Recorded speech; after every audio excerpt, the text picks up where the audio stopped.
Welcome to my YouTube channel. तो चलिए आज हम लोग शुरू करते हैं केमिस्ट्री का तीसरा पार्ट। इससे पहले केमिस्ट्री का 2 पार्ट हो चुका है, जिसमें हम लोग क्लास 10 की केमिस्ट्री का जो पहला चैप्टर है रासायनिक अभिक्रिया एवं समीकरण उसको शुरू किए थे। 2 पार्ट कर चुके हैं, जिसमें से हम देखे थे पहले पार्ट में रासायनिक अभिक्रिया किसको कहते हैं, फिर उसके 10 प्रकार देखे थे। 10 प्रकार में से ऊष्माक्षेपी, ऊष्माशोषी, संयोजन पढ़ चुके थे। इस लेक्चर में हम लोग वियोजन रासायनिक अभिक्रिया के बारे में पढ़ेंगे। तो चलिए शुरू करते हैं। वियोजन रासायनिक अभिक्रिया किसको कहते हैं? देखिए, वियोजन के मतलब होता है तोड़ना। वियोजन के मतलब क्या होता है? तोड़ना। इंग्लिश में इसको डिसोसिएशन कहते हैं। मतलब जब किसी चीज को तोड़ देते हैं तो उसको हम वियोजन कहते हैं। तो यहाँ पूछा गया कि वियोजन रासायनिक अभिक्रिया किसको कहते हैं, तो वह रासायनिक अभिक्रिया जिसमें एक यौगिक या पदार्थ टूटकर 2 या 2 से अधिक उत्पाद का निर्माण करती है। तो ऐसे केमिकल रिएक्शन को, ऐसे रासायनिक अभिक्रिया को हम वियोजन रासायनिक अभिक्रिया कहते हैं। उसी चीज को हम लिख दिए कि वह रासायनिक अभिक्रिया जिसमें एक यौगिक या मतलब पदार्थ टूटकर 2 या 2 से अधिक पदार्थ का निर्माण करता है या उत्पाद का निर्माण करता है, तो उसे हम वियोजन रासायनिक अभिक्रिया कहते हैं। जैसे देखिए, ये FeSO4 है, तो इसका अगर आप केमिकल नाम लिखना चाहते हैं तो आप चैप्टर से पहले एक बेसिक आया है कि किस तरह से हम केमिकल फार्मूला बनाएंगे, उस सेशन को आप देख लीजिए एक बार। उसमें जो चार्ट दिया गया उसको आप याद कर लीजिए और इसका आराम से आप केमिकल फार्मूला बना सकते हैं। ये क्या है? Fe मतलब आयरन, SO4 मतलब सल्फेट, मतलब ये आयरन सल्फेट है। आयरन सल्फेट को जब हम हीट करते हैं तो Fe2O3 मतलब ferric oxide sulphur dioxide sulphur trioxide में टूट जाता है। तो एक ये इधर वाले को हम अभिकारक कहते हैं। तो अभिकारक को जब हीट किए तो 2 या 2 से अधिक पदार्थ में टूट गया, तो इसको हम क्या कहते हैं? वियोजन रासायनिक अभिक्रिया। तो एग्जाम में पूछा जाता है वियोजन रासायनिक अभिक्रिया कि निम्नलिखित में कौन सा वियोजन रासायनिक अभिक्रिया, उसमें इक्वेशन लिखा होता है तो उसको पकड़ना होता है। तो आप इधर अभिकारक की तरफ हमेशा एक होगा, फिर यहाँ हिट पड़ेगा और टूट कर 2 या 2 से ज़्यादा बना रहेगा, तो उसे हम वियोजन रासायनिक अभिक्रिया कहते हैं। वियोजन रासायनिक अभिक्रिया को ऊष्माशोषी रासायनिक अभिक्रिया कहते हैं और संयोजन रासायनिक अभिक्रिया को ऊष्माक्षेपी रासायनिक अभिक्रिया कहते हैं। इससे ये बनता है कि जो संयोजन रासायनिक अभिक्रिया का एग्जाम्पल है वो ऊष्माक्षेपी का भी एग्जाम्पल हो सकता है। मतलब संयोजन रासायनिक अभिक्रिया और ऊष्माक्षेपी रासायनिक अभिक्रिया के एग्जाम्पल को आप दोनों को एक साथ लिख सकते हैं। और जो वियोजन रासायनिक अभिक्रिया का एग्जाम्पल होगा वही रासायनिक अभिक्रिया किसका होगा?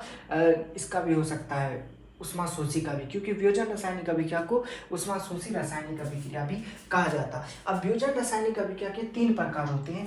एक होता है उष्मीय वियोजन रासायनिक अभिक्रिया, प्रकाशीय वियोजन रासायनिक अभिक्रिया और विद्युत वियोजन रासायनिक अभिक्रिया। इसका डेफिनेशन नहीं लिखे, हम बोल देते हैं, आप इसको लिख लीजिएगा डेफिनेशन कि उष्मीय वियोजन रासायनिक अभिक्रिया किसको कहते हैं?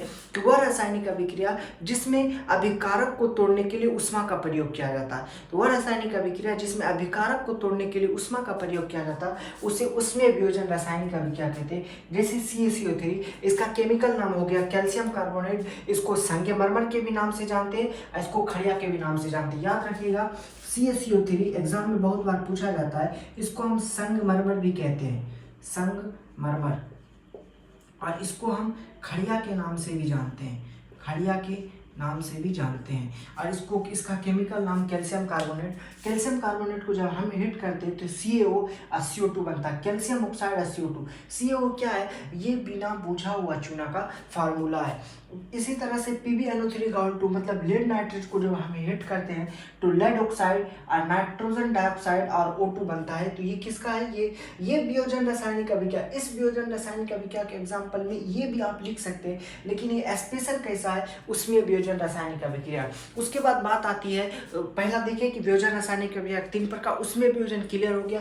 प्रकाशीय वियोजन ऐसा रासायनिक अभिक्रिया जिसमें अभिकारक को तोड़ने के लिए प्रकाश का प्रयोग किया जाता है, उसे हम क्या कहते हैं? प्रकाशीय वियोजन रासायनिक अभिक्रिया कहते हैं। जैसे AgCl मतलब सिल्वर क्लोराइड को हम सनलाइट की रोशनी में दिए तो Ag और Cl2 में टूट गया। इसका एक और एग्जांपल होगा, जैसे AgBr मतलब सिल्वर ब्रोमाइड। सिल्वर ब्रोमाइड को भी अगर हम सनलाइट की रोशनी में डालते हैं तो ये 2Ag और 2Br में टूट जाता है। अब ये क्या है? ये रासायनिक अभिक्रिया का उपयोग, याद रखिएगा, ये जो रासायनिक अभिक्रिया प्रकाशीय वियोजन रासायनिक अभिक्रिया, इसका उपयोग आप यहाँ नोट करके लिख दीजिएगा कि इस रासायनिक अभिक्रिया का उपयोग ब्लैक एंड व्हाइट फोटोग्राफ में होता है। जो फोटोग्राफ होता है ब्लैक और व्हाइट, मतलब पेज व्हाइट और उस पर जो छपा हुआ होता है वो ब्लैक होता है, उसमें इसी रासायनिक अभिक्रिया का उपयोग किया जाता है। विद्युत वियोजन रासायनिक अभिक्रिया वह रासायनिक अभिक्रिया जिसमें अभिकारक को तोड़ने के लिए विद्युत का प्रयोग किया जाता है, उसे हम विद्युत वियोजन रासायनिक रासायनिक अभिक्रिया कहते हैं। जैसे ये देखिए H2O है, मतलब वाटर है, इसको विद्युत के प्रयोग से H2 और O2 में तोड़ दिया, तो इसको क्या बोले, विद्युत वियोजन रासायनिक अभिक्रिया। बहुत आसान है। वियोजन रासायनिक अभिक्रिया 3 प्रकार क्या था, उष्मीय वियोजन रासायनिक अभिक्रिया, प्रकाशीय वियोजन रासायनिक अभिक्रिया, विद्युत वियोजन रासायनिक अभिक्रिया। वह रासायनिक अभिक्रिया जिसमें अभिकारक को तोड़ने के लिए उष्मा का प्रयोग हुआ हो उसे उष्मीय वियोजन रासायनिक अभिक्रिया। वह रासायनिक अभिक्रिया जिसमें अभिकारक को तोड़ने के लिए प्रकाश का प्रयोग हुआ हो उसे प्रकाशीय वियोजन रासायनिक अभिक्रिया। वह रासायनिक अभिक्रिया जिसमें अभिकारक को तोड़ने के लिए विद्युत का प्रयोग हुआ उसे विद्युत वियोजन रासायनिक अभिक्रिया। एग्जाम्पल बहुत इंपॉर्टेंट, केमिस्ट्री के अंदर डेफिनेशन लिखने से मार्क्स नहीं आएगा जब तक आप इस एग्जाम्पल को नहीं लिखते। तो अब नेक्स्ट जो मेरा है वो है विस्थापन रासायनिक अभिक्रिया। चलिए तो विस्थापन रासायनिक अभिक्रिया को शुरू करते हैं। तो अब आपके सामने है विस्थापन रासायनिक अभिक्रिया। तो विस्थापन रासायनिक अभिक्रिया देखिए किसको कहते हैं। विस्थापन रासायनिक अभिक्रिया का दूसरा नाम एकल विस्थापन रासायनिक अभिक्रिया भी है। तो इसको हम विस्थापन रासायनिक अभिक्रिया या एकल विस्थापन रासायनिक अभिक्रिया कहते हैं। दोनों नाम बहुत इंपॉर्टेंट है, याद रखना। इंग्लिश में एक ही नाम है डिस्प्लेसमेंट केमिकल रिएक्शन, हिंदी में कभी पूछता है विस्थापन रासायनिक अभिक्रिया, एकल विस्थापन रासायनिक। विस्थापन का मतलब होता है जब कोई एक चीज दूसरे को उससे अलग कर देता है। तो वह रासायनिक अभिक्रिया जिसमें एक तत्व दूसरे तत्व को उसके यौगिक से विस्थापित कर देता है उसे हम विस्थापन रासायनिक अभिक्रिया कहते हैं। क्या बोले कि वह रासायनिक अभिक्रिया जिसमें एक तत्व मतलब अकेला होगा, जैसे hydrogen, helium, lithium, boron, iron, silicon, germanium, एक अकेला होगा, एक तत्व दूसरे तत्व को उसके यौगिक से, मतलब उसके बगल में फार्मूला होगा, यौगिक मतलब जिसका कुछ ना कुछ फार्मूला होता है, तो फार्मूला से एक यौगिक को उसके बगल वाला एक तत्व हटा देगा, तो ऐसे रासायनिक अभिक्रिया को हम लोग विस्थापन रासायनिक अभिक्रिया कहेंगे। वह रासायनिक अभिक्रिया जिसमें एक तत्व दूसरे तत्व को उसके यौगिक से विस्थापित कर देता है, डेट मीन्स हटा देता है, उसे विस्थापन रासायनिक अभिक्रिया कहते हैं। जैसे Fe मतलब आयरन, CuSO4 मतलब कॉपर सल्फेट, तो आयरन कॉपर को सल्फेट से अलग कर दिया और खुद बन गया आयरन सल्फेट प्लस कॉपर। फिर जिंक कॉपर सल्फेट से कॉपर को जिंक उखाड़ फेंका और खुद इसका स्थान ले लिया। फिर जैसे जिंक है AgNO3 में से Ag मतलब सिल्वर नाइट्रेट में से सिल्वर को हटा दिया, खुद उसका जगह ले लिया। अब इसको एक एग्जांपल से समझे, बेहतरीन एग्जांपल से देखिए। जैसे समझिए कि ये आपका हो गया अभिषेक बच्चन, ठीक ना, ये आपका अभिषेक बच्चन है, ठीक, ये इस तरह से आपका अभिषेक बच्चन है। अब यहाँ पास सलमान खान, ये आपका सलमान खान बॉडी वाला, और ये आपकी ऐश्वर्या राय, ये आपकी क्या है, ऐश्वर्या राय। तो आप देखिए ये आपकी ऐश्वर्या राय, ये आपकी ऐश्वर्या राय हो गई, लिपस्टिक लगी हुई, और ये आपका अभिषेक बच्चन, ये आपका अभिषेक बच्चन है, ये सलमान खान है, ये ऐश्वर्या राय। अब क्या होगा कि ये सलमान खान और ऐश्वर्या राय ये दोनों साथ में, और अभिषेक बच्चन, तो अभिषेक बच्चन की फैमिली मजबूत थी, सलमान खान अमिताभ बच्चन इनके फादर थे, तो अभिषेक बच्चन की फैमिली मजबूत थी, तो ऐश्वर्या राय सलमान खान से ऐश्वर्या राय को लेके निकल पड़ी और इनसे इसकी शादी हो गई। मतलब कि यहाँ वाला मजबूत होना चाहिए। अब देखिए ये सलमान खान था, सलमान खान कमज़ोर पड़ गया, इसलिए अभिषेक बच्चन इसको लेके चले गए। अगर यहाँ पास कोई मजबूत वाला होता तो ये इनको लेके नहीं जा पाते। मतलब क्या कि जब यौगिक हो और यौगिक कमज़ोर हो तभी वो तत्व हटा सकता है, अब मजबूत वाले को नहीं हटा सकता। जैसे हम अगर यहाँ पास सपोज करिए कि यहाँ पास हम होते, ठीक है, मेरा नाम राजीव है, अगर यहाँ पास हम होते और जाते ऐश्वर्या राय को लाने के लिए, तो पकड़ के थकोस दिए जाते, क्योंकि मेरी इससे ज़्यादा पावर नहीं थी। तो इसका मतलब क्या कि यहाँ वाले जो तत्व होंगे और यहाँ जो यौगिक में जो एक यौगिक को हटाना चाहता है, तो यहाँ वाले से ज़्यादा पावरफुल होना चाहिए, तभी उसको हटा सकते। तो आप कैसे, जैसे यहाँ पास आयरन कॉपर सल्फेट से कॉपर को अलग कर दिया, जिंक कॉपर सल्फेट से कॉपर को अलग कर दिया, जिंक सिल्वर नाइट्रेट से सिल्वर को अलग कर दिया। ऐसा इसलिए हो पाया कि ये जो यौगिक था आयरन, जिंक, तो ये इससे कॉपर सल्फेट के कॉपर से ज़्यादा मजबूत था, इसलिए उसको हटा दिया। तो अब कैसे हम समझे कि कौन मजबूत है कौन कमजोर है, क्योंकि यहाँ तो उसकी पोटेंशियल ताकत लिखी नहीं है। तो उसके लिए एक सीरीज आता है जिसको हम सक्रियता श्रेणी कहते हैं। इस सीरीज में जो जितना ऊपर होता है वो उतना मजबूत होता है, और जो जितना नीचे होता है वो उतना कमजोर होता है। डेट मीन्स ऊपर वाले नीचे वाले को हटा सकता है। मतलब यहाँ से अगर ऐसा लिखा आ जाए कि K2SO4, ठीक है, ऐसा लिखा आ जाए K2SO4। अब प्लस यहाँ पर लिखा आ जाए कैल्शियम। तो कैल्शियम K से नीचे है तो इसको नहीं हटा सकता, क्योंकि ऊपर वाला ज़्यादा मजबूत, तो ऊपर वाले नीचे वाले को हटा सकता, लेकिन नीचे वाले ऊपर वाले को नहीं हटा सकता। जैसे इसमें यहाँ आयरन था, यहाँ कॉपर था, तो आयरन देखिए, आयरन यहाँ है और कॉपर देखिए यहाँ है, तो आयरन कॉपर से ऊपर है इसलिए इसको हटा दिया। जिंक और कॉपर, तो जिंक देखिए कहाँ है, जिंक यहाँ है और कॉपर यहाँ, तो इसलिए इसको हटा दिया। जैसे सिल्वर, जिंक और सिल्वर, तो सिल्वर देखिए बिल्कुल नीचे और जिंक यहाँ, इसलिए इसको हटा दिया। मतलब ऊपर वाला जो होगा वो ज़्यादा मजबूत होगा, नीचे वाले को हटा। इसी को अगर हम उल्टा के लिख देते, इस इक्वेशन को हम कॉपर यहाँ लिख देते और FeSO4 यहाँ लिख देते, फिर कहते क्या बनता, तो ये विस्थापन रासायनिक अभिक्रिया नहीं होता, क्योंकि कॉपर कहाँ है, कॉपर यहाँ है, और आयरन कहाँ है, तो आयरन यहाँ पास है, तो नीचे वाले ऊपर वाले को नहीं हटा सकता। तो इस सीरीज को याद रखना बहुत जरूरी। इसको हम कैसे याद रखेंगे, इसके लिए खतरनाक सा ट्रिक है। देखिए क्या कहता है, काशीनाथ का माली, Mg मतलब माली, आलू जरा फीका परखता है, फीका मानी कम, फीका परखता है, कौन है आगे आओ। क्या है ट्रिक, सरिता सैनी का काशीनाथ का माली, आलू जरा फीका परखता है, कौन है आगे आओ। चलो इसको लिख के दिखाते। काशी मतलब के मतलब पोटासियम, नाथ मतलब Na मतलब सोडियम, का मतलब कैल्शियम, Ca मतलब कैल्शियम, माली मतलब Mg के मतलब होता है मैग्नीशियम, आलू से Al मतलब एल्युमिनियम, जरा से जिंक, फीका से Fe मतलब आयरन, परखता से Pb मतलब लेड, है से हाइड्रोजन, कौन से Cu मतलब कॉपर, आगे से Ag मतलब सिल्वर, आओ से Au मतलब गोल्ड। अब यहाँ से इसको लिखना कैसे है, देखिए बिना देखे इसको ऐसे लिखेंगे। जब ऐसे 2-4 बार प्रैक्टिस कीजिएगा याद आ जाएगा।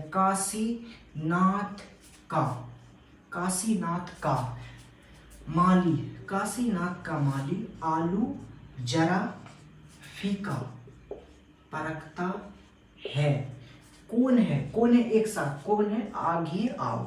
इस तरह से हम लोग लिख देंगे, ऊपर से नीचे चले जाएंगे, तो नीचे होगा तो Fe को इसके नीचे पूरा लिखते हुए चले जाएंगे। ट्रिक समझ में आया। काशीनाथ का माली, आलू जरा फीका परखता है, कौन है आगे आओ, आज उसकी खैर नहीं है।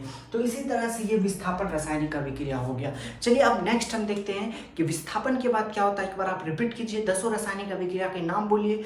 पहला था क्या, उष्माक्षेपी, उष्माशोषी, संयोजन, वियोजन, विस्थापन, द्विविस्थापन। तो अब हम लोग क्या पढ़ेंगे, द्विविस्थापन। तो आपको समझ में आना चाहिए कि इसके बाद हम क्या पढ़ाने वाले।